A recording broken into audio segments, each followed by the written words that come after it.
जय जिनेंद्र।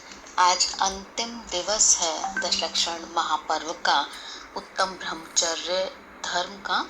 और हम इससे संबंधित अर्घ की चर्चा करते हैं। शील बाड़नो राख, ब्रह्म भाव अंतर लको, करी दोनों अभिलाष, करहु सफल नर भव सदा। क्या कह रहे हैं? शील बाढ़ नौ राख, 9 प्रकार की शील की बाढ़ होती है, उसकी बात कही है।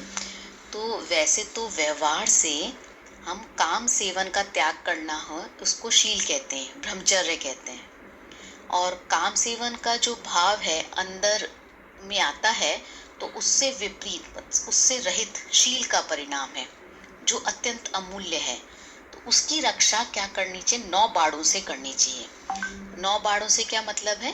जैसे अपन फसल, बाढ़ से मतलब होता है जैसे फसल की रक्षा के लिए हम बाढ़ लगाते हैं, उसी तरह से हमको शील की रक्षा के लिए 9 बाढ़ लगानी चाहिए। जैसे मन वचन काय कृत कारित अनुमोदना से तो करते हैं, जैसे कि मन से कुशील पोषक वचन ना सोचे, मन में ऐसे विचार ना आने दें, वचन से ऐसे कुशील पोषक वचन ना बोलें, काया से कुशील का सेवन ना करें। इनको फिर कृत कारित अनुमोदना से भी न करे, न करावे, न अनुमोदना करें। तो ये तो है ही, लेकिन जो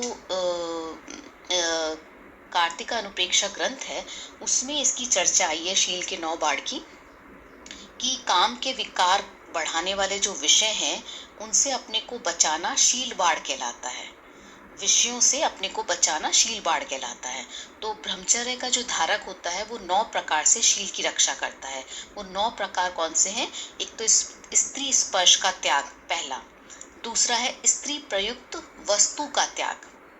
फिर तीसरा है पूर्व में जो स्त्री भोग भोगे हैं उनका स्मरण, वार्ता आदि का त्याग करना। फिर चौथा है काम भाव बढ़ाने वाले गरिष्ठ पुष्ट भोजन का त्याग, आहार का त्याग करना। फिर पांचवा है काम भाव बढ़ाने वाले ऐसे वस्त्र आभूषण आदि पहनने का त्याग करना। फिर छठा है फूलों की माला, इत्र, सुगंध, इनका त्याग करना। सातवां है विकार उत्पादक चित्र आदि देखने का त्याग। आठवां है स्त्री कथा पढ़ने और सुनने का त्याग। नवा है कोई भी अन्य विकार उत्पन्न करने वाले विषय का त्याग। तो कुल मिलाकर के किसी भी प्रकार से मन में विकार उत्पन्न ना हो, उस तरह की चीजों को इसमें सम्मिलित किया गया है। और निश्चय से तो ब्रह्म स्वरूप अपनी शुद्ध आत्मा है, उसी में रमणता करना है। तो लिखा है ना, ब्रह्म भाव अंतर लखो, मतलब अंदर में ब्रह्म भाव को देखो, अर्थात अंतर में अपनी आत्मा को देखना, अनुभवना चाहिए। करी दोनों अभिलाष, दोनों की अभिलाषा करना, अर्थात दोनों से मतलब क्या? अर्थात आत्म स्वरूप की रमणता रूप ब्रह्मचर्य भी, और बाहर से शील का पालन भी करना चाहिए। तो क्या होता है इससे? करहु सफल नर भव सदा, सदा। ये दोनों प्रकार के ब्रह्मचर्य का पालन करके ये नरभव को हमको सफल करना चाहिए। देखिए, व्यवहार से भी बात कह रहे हैं और निश्चय से भी बात कह रहे हैं। अगली पंक्तियां देखिए। उत्तम ब्रह्मचर्य मन आनो, माता बहन सुता पहचानो, सहे बान वर्षा बहु सूरे, टिके न नैन बान लखी कूरे। क्या कह रहे हैं? उत्तम ब्रह्मचर्य मन आनो, कि उत्तम ब्रह्मचर्य हमको कैसे रखना चाहिए कि जो भी माता बहन सुता पहचानो, मतलब जितनी भी स्त्रियां हैं, स्त्री मात्र के प्रति जो हमारे मन के अंदर विकार का परिणाम आता है उसको हमको क्या करना है कि स्त्री मात्र को हमको क्या समझना है? माता, बहन और बेटी, इसके समान समझना। मतलब बड़ी स्त्री को माता, बराबर की है तो बहन और छोटी है तो पुत्री समझे।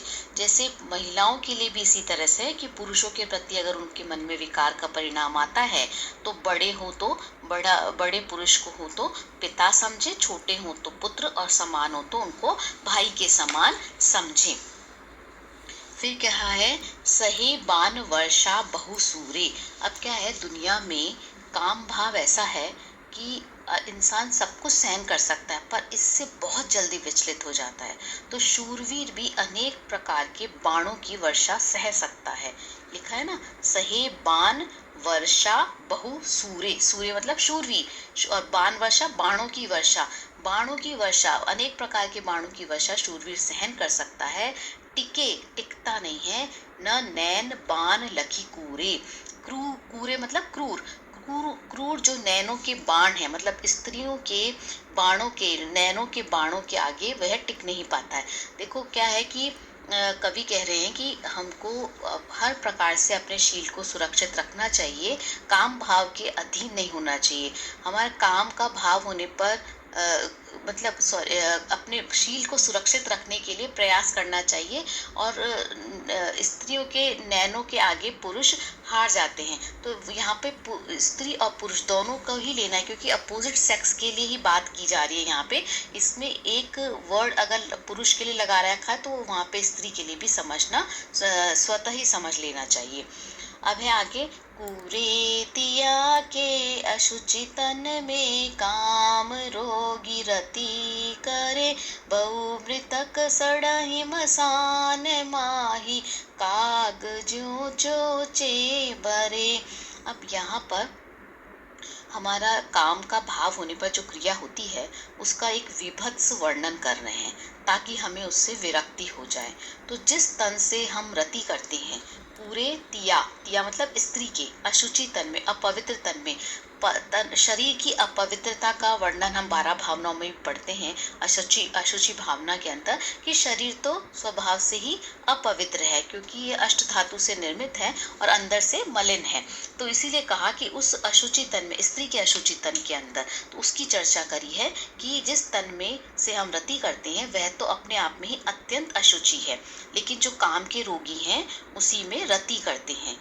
फिर नेक्स्ट लाइन में कहा, बहु मृतक, उदाहरण देते हुए कहा कि जैसे कोई मृतक मरे हुए व्यक्ति का सड़ही मसान माही, सड़ा हुए मांस को, काग जो चोचे भरे, कौवा, काग मतलब कौवा, जैसे कोई सड़े हुए मांस में कौवा चोचे मार रहा हो, उस तरह की उस क्रिया को कर रहे हैं। उस क्रिया को उस तरह से कहा है कि जैसे कौवा मांस में चोचे मार रहा हो, इसलिए उस क्रिया से बचना चाहिए। पर वास्तव में तो अकेले उस क्रिया से बचने का परिणाम नहीं, भाव से बचना चाहिए, भाव से बचना, और जो भाव हमें बार बार विचलित कर रहा हो उससे बचना चाहिए। ऐसा भाव जो हमको पर सन्मुख कर रहा हो, स्वरूप की स्थिरता में बाधक बन रहा हो, उसे छोड़ते हुए स्वरूप की स्थिरता करना वास्तव में ब्रह्मचर्य है। फिर आगे अंतिम 2 पंक्तियों में कहा, संसार में विष बेल नारी, तजी गए जोगीश्वरा, ध्यानत धर्म दश पैड़ी चढ़ी के, शिव महल में पग धरा। अब क्या कहा है कि नारी को विषबेल कह रहे हैं, लेकिन यहाँ नारी को विषबेल कहा ऐसा नहीं है, नारी को एक किसी न किसी एक उपलक्षण तो बनाना ही है। अगर नर को कहेंगे तो पुरुष अपनी बात कहेंगे, और नारी को कहेंगे तो नारियां कहेंगी, तो एक वर्ड तो लेना ही है। तो नारी को विषबेल कहा है, मानो यहाँ पे कहना ये चाहते हैं कि नर के चित्त में नारी के प्रति जो आकर्षण बैठा हुआ है ना, और जिसके कारण काम भाव होता है, वह काम भाव विषबेल है। स्त्री को नहीं कहा है, ना स्त्री को विषबेल नहीं कहा जा रहा है। और इसी तरह पुरुष भी स्त्री के चित्त में बैठा हुआ है तो वह विष का वृक्ष है।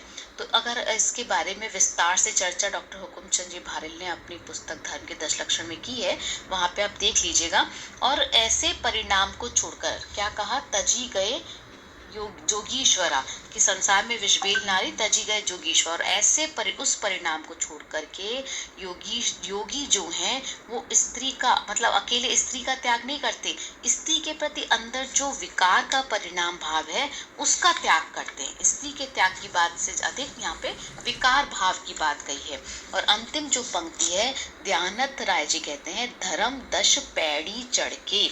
अंतिम पंक्ति में तो पूरे 10 धर्मों के लिए कह दिया कि 10 धर्म रूपी सीढ़ियों में 10वीं सीढ़ी है ब्रह्मचर्य।